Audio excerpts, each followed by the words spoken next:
My guest tonight is an amazing writer at The Atlantic who helped produce a special commemorative issue of the magazine called King, a look at the life and legacy of Martin Luther King Jr. Please welcome Vann Newkirk.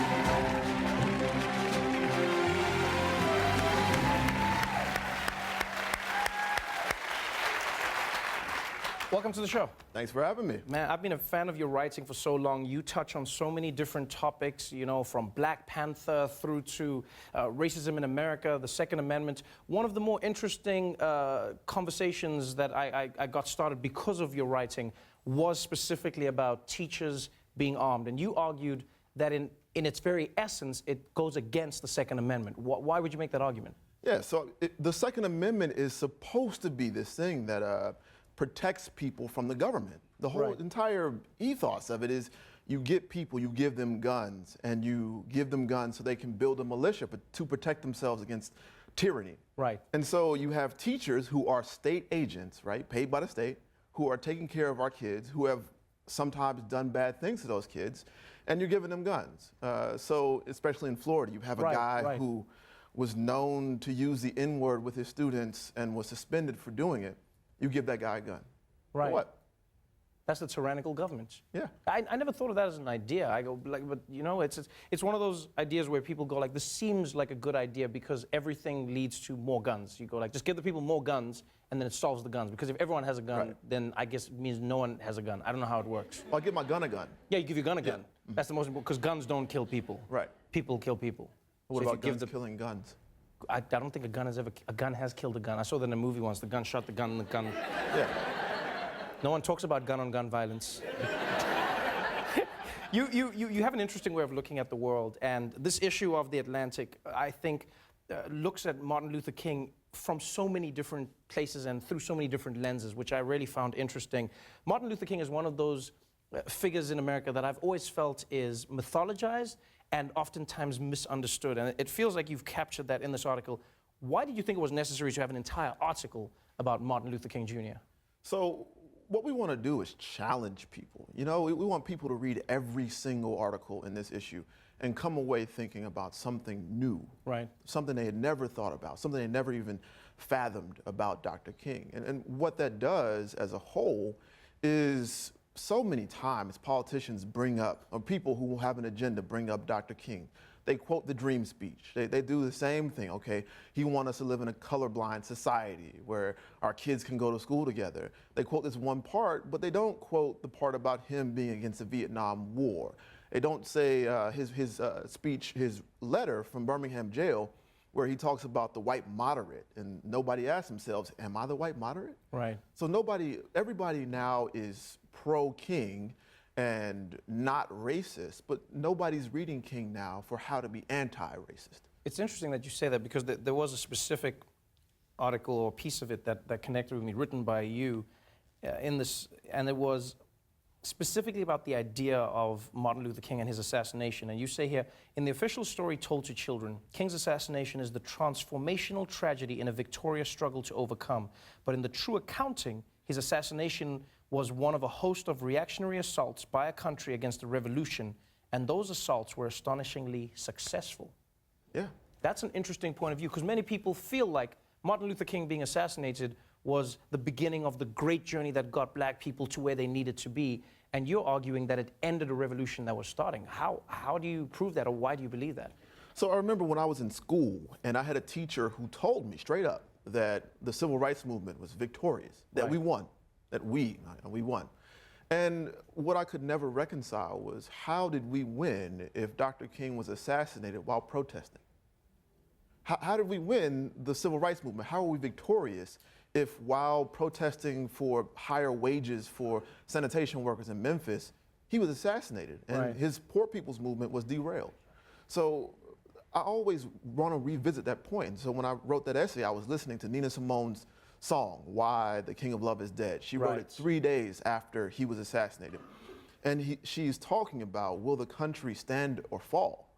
She's talking about a country that seemed then on the verge of an apocalypse. Right. And so I really wanted to go back to that moment and see how we get from that moment where you're talking about the end of the world, the black community in shambles and tears and unrest and riots. And how you go from there to here in 50 years and say we won. How does that happen? People would say, but Vann, look at how much progress black people have made since Martin Luther King. Surely things have gotten better. Black people on the up in America. Well, some studies are showing that that may not be the case. So we've got some studies out from the Economic Policy Institute that are saying that black wealth, black homeownership rates, segregation in schools haven't gone anywhere in 50 years. So 50 years? In 50 years. So what are we talking about here? We're saying that the gap between blacks and whites now in terms of wealth is just so staggering that it's how do you even build policy to bridge that gap? Education has risen, but our kids are now in schools that are as segregated as they were in 1970. So what are we talking about? That's an interesting point of view, and I guess I know a lot of people argue back on that, and they'll say, well, I mean, Obama became president, Vann, so I mean, that's progress, isn't it? Yeah, Obama was president 8 years, and now will we ever have another black president? Will you ever have another president, is the question I ask. Here's something that I really connected with, and I guess because of South Africa's history and also because it is International Women's Day, is this beautiful quote in the article. Women have been the backbone of the whole civil rights movement. This popular narrative of the civil rights movement too often relies on great men, the great men version of history. King, Malcolm X, Thurgood Marshall, Stokely Carmichael, other names, you know, and it ignores the importance of women who also organized and led the movement and shows how their contributions have been sidelined, hidden in plain sight. That is a powerful narrative that many people forget. And that is, Coretta Scott King wasn't just a sidekick. She wasn't just the woman at home. Why do you think it's so important to acknowledge these women, and what were they instrumental in doing in many movements? Yeah, I learned a lot reading that essay from Jean Theo Harris. She was talking about Coretta Scott King, and how Martin's development politically came from conversation with Coretta. So a lot of what he was doing was sort of mansplaining Coretta, right? He was going out and saying, okay, she was against the Vietnam War years before he was. Wow. She, when they were courting each other and when they were still dating, she was the one who was sort of giving him these economic ideas, passing him along text about what to read and how to learn and grow. So you look at, if you look at Coretta Scott King, not just as King's helpmeet, as someone who was an activist in her own right, you start looking at just all these other women in the movement who did so much. Rosa Parks, who was an operative.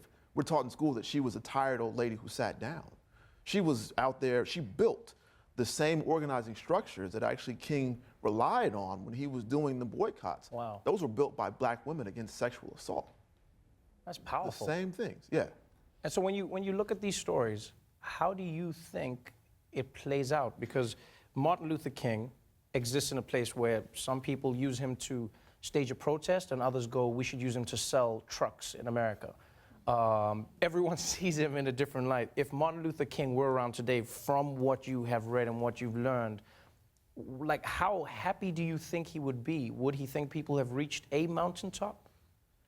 I think from reading him, his thing was never being satisfied with where we are, because there's always space. The mountaintop in that speech wasn't the place where we need to be in terms of race.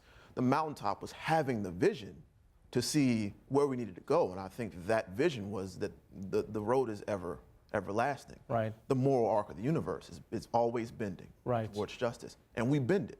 So I think King would be protesting regardless of whatever situation is on the ground right now in America. He would be protesting, because that's what he does.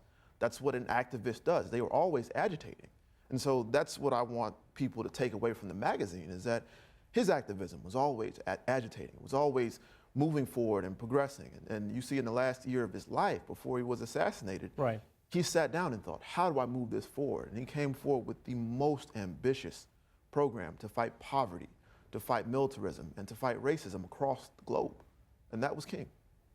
That was King. It's an amazing article. Thank you so much for being here. It's an amazing issue of The Atlantic. King, the special commemorative issue of The Atlantic, is on newsstands now through May, and you can go to theatlantic.com/MLK to purchase a copy. Vann Newkirk, everybody.